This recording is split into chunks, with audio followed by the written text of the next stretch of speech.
வணக்கம் மக்களே, இந்த வீடியோவில் நம்ம என்ன செய்தி பார்க்க போகிறோம்னா, 2 வயதில் பிரிந்த தாய், பாசத்தை காட்டிய சிநேகன், காணாமல் போன தாலி, கன்னிகா ரவியினுடைய கதை, இணையதளத்தில் வைரலாகும் செய்தி. வாங்க என்ன தகவல் என்ன செய்தின்னு இந்த வீடியோவில் விரிவாக பார்க்கலாம். அதுக்கு முன்னாடி முதன்முறையாக நம்ம சேனலை சப்ஸ்கிரைப் பண்ணாதவங்களாம் சப்ஸ்கிரைப் பண்ணிக்கோங்க.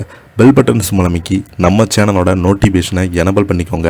நாங்கள் போடுற வீடியோ எல்லாமே உங்களுக்கு உடனுக்குடனே வந்து சேரும். வாங்க என்ன தகவல் என்ன செய்தின்னு பார்க்கலாம்.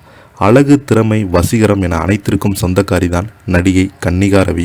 சிநேகனுடைய மனைவியாக கன்னிகா ரவி அருப்புக்கோட்டை மாவட்டத்தில் 1994ஆம் ஆண்டு ஜூலை 8ஆம் தேதி பிறந்தாங்க. சினிமா பின்புலம் இல்லாத கன்னிகா ரவி சினிமாவுக்கு வந்தது எப்படி, சிநேகனை காதலித்தது எப்படி என்பதை இந்த செய்தியில் நம்ம பார்க்கலாம். ஏழ்மையான குடும்பத்தில் பிறந்த கன்னிகா அப்பாவுடைய மளிகை கடையை வைத்து வியாபாரம் செய்திருக்கிறாரு. அப்பா மளிகை கடை வைத்திருப்பதால் கன்னிகாவும் மல்லிகை கடைக்கு பல வேலைகளை செய்திருக்கிறாரு. கன்னிகா ரவிக்கு 1.5 வயது இருக்கும்போதே அம்மா வெளிநாட்டுக்கு வேலைக்கு சென்று விட்டதால் கன்னிகாவை வளர்த்தது சித்தி தான். சிறு வயதிலிருந்து சித்தி கொடுமை அனுபவித்து வந்த கன்னிகா 8ஆம் வகுப்பு பிறகு கல்வி செல்லவே கிடையாது. குடும்பத்தினர் வறுமை காரணமாக கன்னிகா தினமும் 20 ரூபாய் சம்பளத்திற்கு காட்டிற்கு வேலைக்கு போயிருக்கிறாங்க. அந்த வேலை மட்டுமில்லாமல் எந்த வேலையாக இருந்தாலும் முகம் சுளிக்காமல் இல்லாமல் கன்னிகா செய்திருக்கிறாங்க. கன்னிகா பார்ப்பதற்கு அழகாக இருந்தாலும் நண்பர் ஒருவர் மூலம் கன்னிகாவிற்கு இசை அறிவியல் கேளுங்கள் பசங்க, ஹாய் குட்டீஸ் போன்ற நிகழ்ச்சியை தொகுத்து வழங்கும் வாய்ப்பு கிடைத்தது.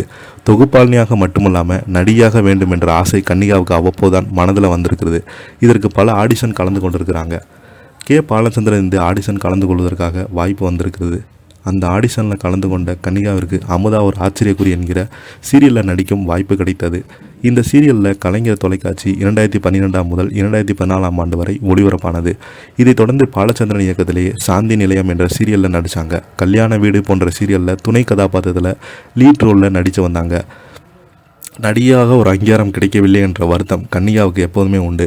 ஆடிஷன் நிகழ்ச்சியில் கன்னிகா சிநேகனை பார்த்துருக்குறாங்க. கன்னிகானுடைய தலைமுடியை பார்த்து சிநேகன் பார்த்த உடனே அவர் மீது காதல் வந்தது. முதல் பார்வையிலே காதல் வர அந்த காதலை வெளிப்படையாக கன்னிகாவிடம் சொல்லியிருக்காங்க சிநேகன்.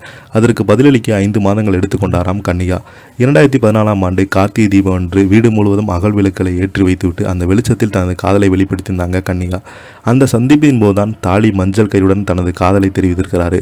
அந்த தாலியை நீண்ட வருடங்களாக பத்திரமாக வைத்து பாதுகாத்து வந்த கன்னிகா, ஆனால் அந்த தாலி திருட்டு போய்விட்டதாக அவங்க பேட்டியில் கூறியிருந்தாங்க. ஒருவரை ஒருவர் காதலித்து அந்த காதலை பற்றி யாரிடமே சொல்லாமல் ஒருவருக்கொருவர் மனதில் வைத்து காதலித்தாங்க.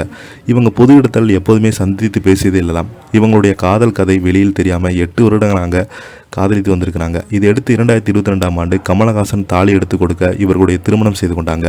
இந்த தம்பதியருக்கு கடந்த ஜனவரி மாதம் அழகான இரட்டை பெண் குழந்தை பிறந்தது. இந்த குழந்தைகளுக்கு காதல் கவிதை என்று பெயர் சூட்டியிருக்கிறார் சிநேகன் அவர்கள். இதை பற்றி நீங்கள் என்ன கீழே உள்ள கமெண்ட் பாக்ஸில் மறக்காமல் பதிவிடுங்க. இந்த வீடியோ பிடிச்சிருந்தால் லைக் பண்ணுங்கள், ஷேர் பண்ணுங்கள், கமெண்ட் பண்ணுங்கள். நன்றி, வணக்கம்.